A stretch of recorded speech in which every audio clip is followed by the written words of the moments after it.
Chinese President Xi Jinping was welcomed by his Russian counterpart Vladimir Putin on Thursday at the Kremlin as he arrived in Moscow for a 4-day visit. According to Associated Press, Xi landed in Moscow Wednesday, at a time when fighting with Ukraine, which began more than 3 years ago, has closed airports in the Moscow region. Putin hailed Xi as our main guest at the Victory Day festivities due take place May 9th. The Russian leader noted that he and Xi would discuss bilateral and global issues at their summit in Moscow. The two leaders will also discuss Russia's supply of oil and gas to China, as well as cooperation within BRICS, the bloc of developing economies that initially included Brazil, Russia, India, China and South Africa but has since expanded to more countries. Putin and Xi have met over 40 times as their governments align their foreign policies to challenge the Western-led liberal democratic world order.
According to Associated Press, Chinese President Xi Jinping arrived in Moscow on Wednesday to pay a state visit to Russia and attend the celebrations marking the 80th anniversary of the victory in the Soviet Union's Great Patriotic War.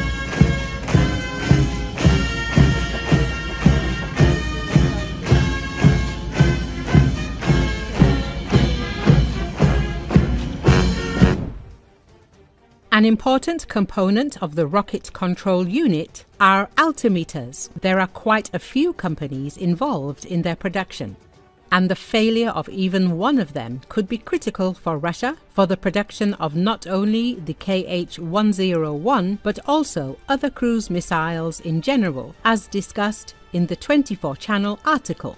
There are quite a few companies that are involved in the production of altimeters for Russian cruise missiles. The general scheme of the production cycle of altimeters for cruise missiles of various types look like this. UPKB Dettel sends requests to the purchaser TRV for the quantity of necessary goods, after which the royal firm buys the necessary goods from various suppliers and sends them to the customer. Altimeters are a rare commodity that is an important component of the missile control unit.